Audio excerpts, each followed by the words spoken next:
أعوذ بالله من الشيطان الرجيم. ولو يعجل الله للناس الشر استعجالهم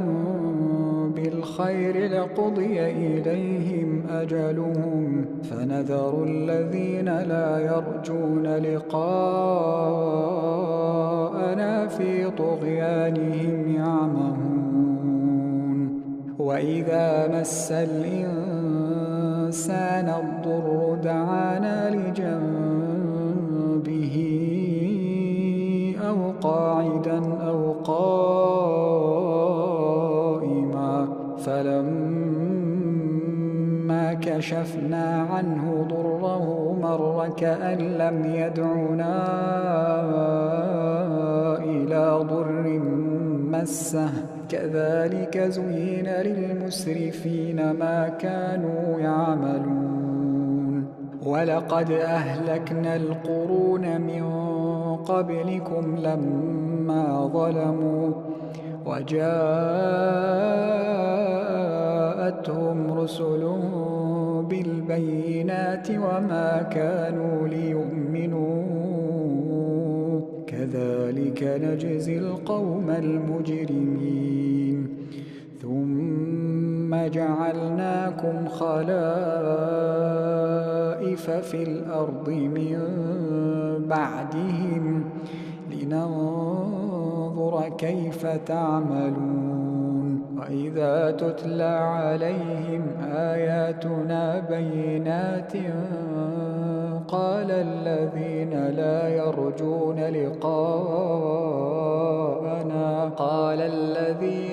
يرجون لقاءنا ائت بقرآن غير هذا أو بدله قل ما يكون لي أن أبدله من تلقاء نفسي إن أتبع إلا ما يوحى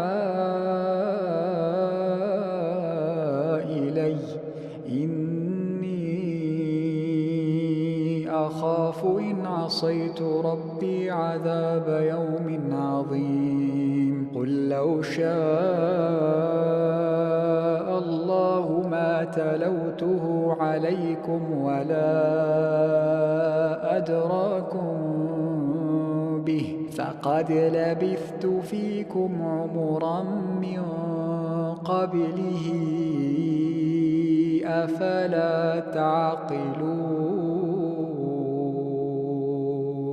فمن أظلم ممن افترى على الله كذبا أو كذب بآياته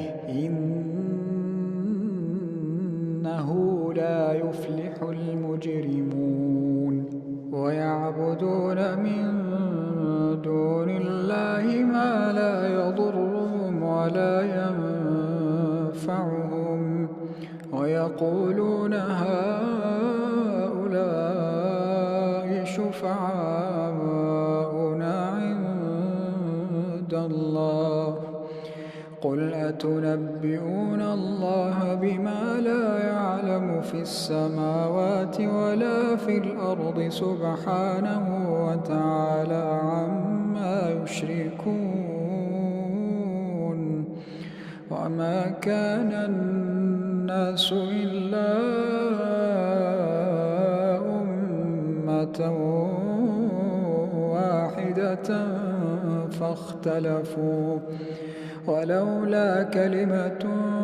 سبقت من ربك لقضي بينهم فيما فيه يختلفون. ويقولون لولا أنزل عليه آية من ربه فقل إنما الغيب لله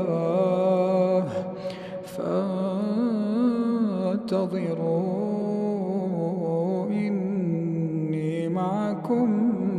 من المنتظرين.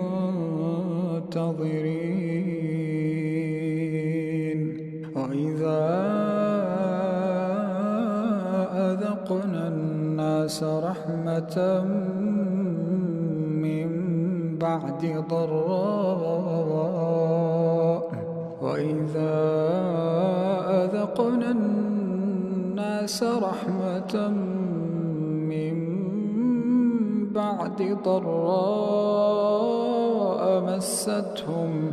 إذا لهم مكر في آياتنا قل الله أسرع مكرا إن رسلنا يكتبون ما تمكرون هو الذي يسيركم في البر والبحر حتى إذا كنتم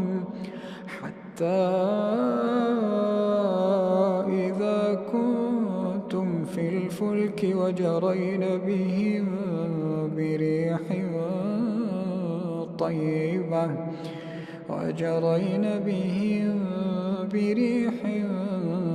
طيبة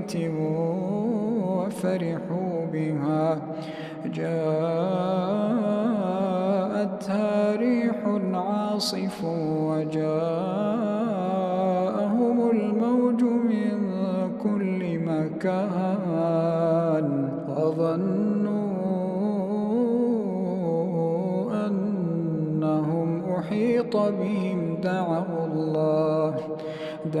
الله مخلصين له الدين لئن أنجيتنا من هذه لنكونن من الشاكرين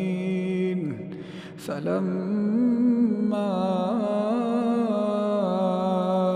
أنجاهم إذا هم يبغون في الأرض بغير الحق يا أيها الناس إنما بغيكم على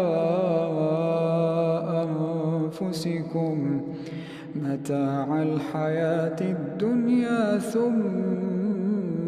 إلينا مرجعكم فننبئكم بما كنتم تعملون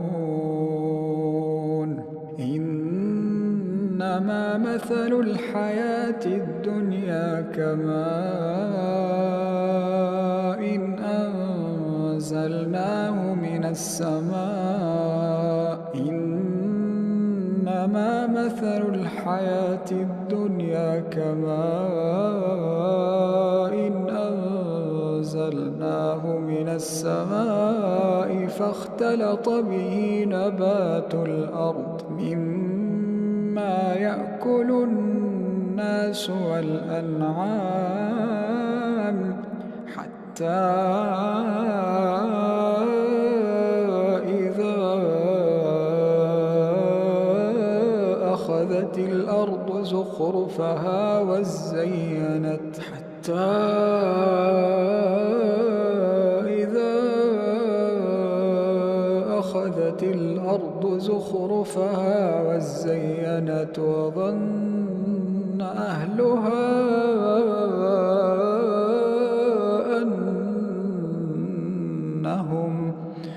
وظن أهلها أنهم قادرون عليها أتاها أمرنا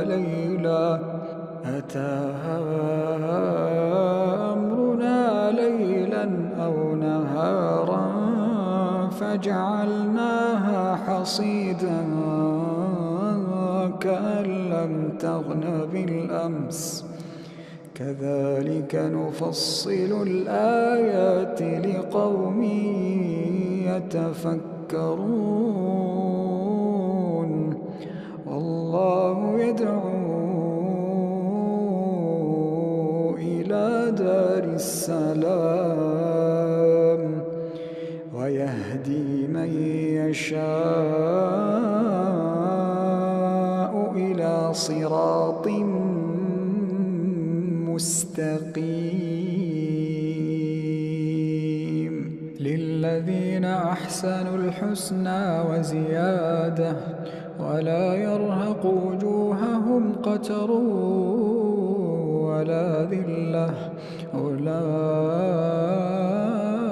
أصحاب الجنة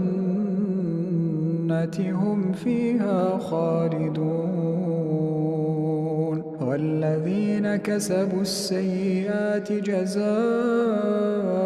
سيئة بمثلها وترهقهم ذلة ما لهم من الله من عاصم كأنما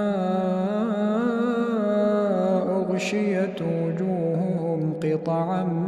من الليل مظلما أولئك أصحاب النار هم فيها خالدون ويوم نحشرهم جميعا ثم نقول للذين أشركوا مكانكم أنتم وشركاؤكم فزيلنا بينهم وقال شركاؤهم ما كنتم إيانا تعبدون فكفى بالله شهيدا بيننا وبينكم إن كنا عن عبادتكم لغافلين هنالك تبلو كل نفس ما أسلفت وردوا هنالك تبلو كل نفس ما أسلفت وردوا إلى الله مولاهم الحق وضل عنهم ما كانوا يفترون قل من يرزقكم من السماء والأرض أم من يملك السمع والأبصار ومن يخرج الحي من الميت ويخرج الميت من الحي ومن يخرج الحي من الميت ويخرج الميت من الحي ومن يدبر الأمر فسيقولون الله فقل أفلا تتقون فذلكم الله ربكم الحق فماذا بعد الحق إلا الضلال فأنى تصرفون كذلك حقت كلمة ربك على الذين فسقوا أنهم لا يؤمنون قل هل من شركائكم من يبدأ الخلق ثم يعيده قل الله يبدأ الخلق ثم يعيده فأنى تؤفكون قل هل من شركائكم من يهدي إلى الحق قل الله يهدي للحق أفمن يهدي إلى الحق أحق أن يتبع أمن لا يهدي إلا أن يهدى فما لكم كيف تحكمون وما يتبع أكثرهم إلا ظنا إن الظن لا يغني من الحق شيئا إن الله عليم بما يفعلون